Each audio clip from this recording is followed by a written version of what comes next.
賀と甲賀はライバルというイメージを持っている方は結構いらっしゃるんではないでしょうか。創作物では伊賀が正義、甲賀が悪という設定も多く見かけます。でも実は伊賀忍者と甲賀忍者は手を組んで任務に当たったり、伊賀忍者に頼まれて甲賀忍者がおとりになったこともありました。この2つの代表的な忍者たちは合理的な話し合いの場を設けていて、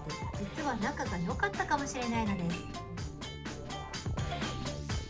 こんにちは、くのいちの鏡と申します。今回は伊賀と甲賀について楽しく学んでいきましょう。フィクション作品の中で伊賀と甲賀が敵対関係にあると、そっちの方がドラマチックな展開になるので、よくそういった描かれ方をされています。伊賀者も甲賀者もどちらも強い戦術を持っていた戦闘集団で、彼らを派遣する組織のようなものであり、普段の里同士は共存関係にありました。でも派遣先では織田信長、豊臣秀吉に雇われた甲賀忍者と徳川家康に雇われた伊賀忍者とで大きく分かれることになり、伊賀と甲賀が対立関係にあったという創作のもとにつながっています。伊賀は三重県北西部に位置しています。政治の中心であった京都や奈良と隣接していましたが、四方を山で囲まれ閉鎖的な土地であったため、大きな権力によって統治されることなく、地侍たちがいくつもに分かれて分立していました。そして伊賀の土地を流れる服部川周辺にはよく霧が発生し、戦乱で落ち延びてきた武士が潜伏したりしていました。この天然の要塞であった地形を生かし、戦乱の裏舞台として忍者が育っていきました。伊賀忍者が生まれるきっかけとなったのは、もともと金属武器を作る技術集団である渡来人だったのではないかと言われています。彼らが火を使う武器を得意としていたのにも、ここにルーツが垣間見えます。伊賀者と呼ばれる地侍の中に一部、先祖から伝わる戦術を忍術として使っていた者がいて、その人たちが戦国時代より伊賀忍者として活躍していきました。ある時、伊賀者が一斉に集結して戦うことになるピンチが訪れます。織田信長が伊賀を攻めてきたのです。難攻不落だった伊賀を用意周到な計画で徹底的に攻め、信長軍は神社仏閣をはじめ民家を焼き払い、老若男女問わず1日に首を300から500跳ねたと言われています。これ以来、伊賀の者は織田信長に深い恨みを持つ者が多く生まれました。こうして伊賀の国が壊滅した後、伊賀者のほとんどは伊賀の地を離れ、全国各地に散らばりました。こうして伊賀忍術の流れを組む流派が日本中に広まっていきました。甲賀は滋賀県の南東部に位置していて、伊賀と隣接しています。甲賀の中には地侍が多くいて、同じ名字の者が結成する同名中曹と地域連合を束ねた軍中曹という組織で自治連合を作っていました。曹というのは自治組織のことです。当時、その領地一帯を治めていた六角氏に自治を認められる代わりに、戦争になったら協力するという利害関係を結んでいました。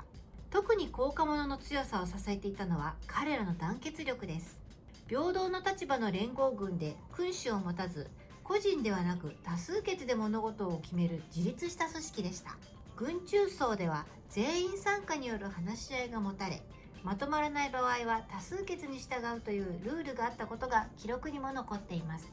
この時代にそんなことを実現していたなんて、強いだけでなく賢くて合理的な集団というかっこいい忍者像が膨らみます。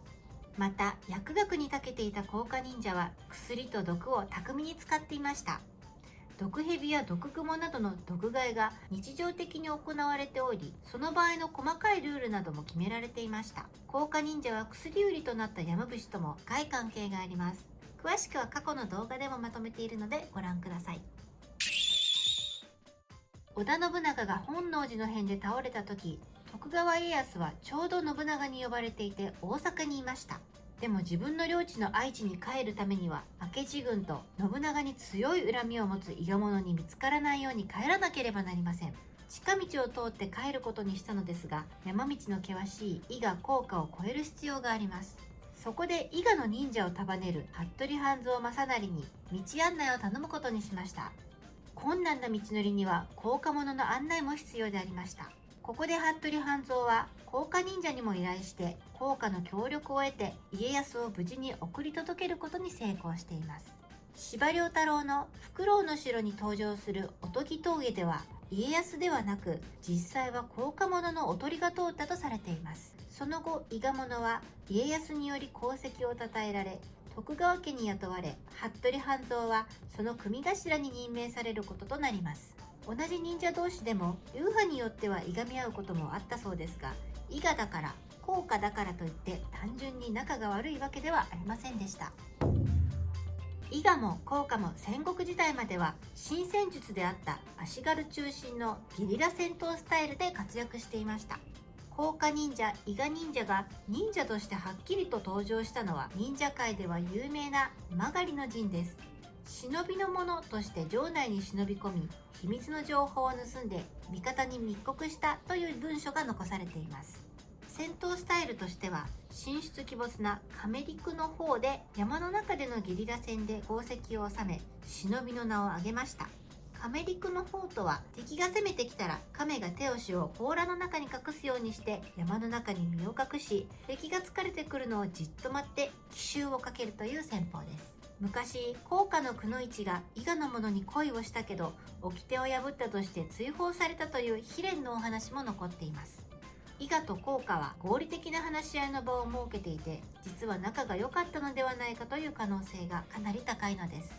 当時の忍者もビジネスですので、無駄な争いは避け、利害関係を結んでなるべく平和に過ごせるように、このような自治や話し合いが持たれたというところに、忍者たちの冷静で合理的な生き方が伺えます。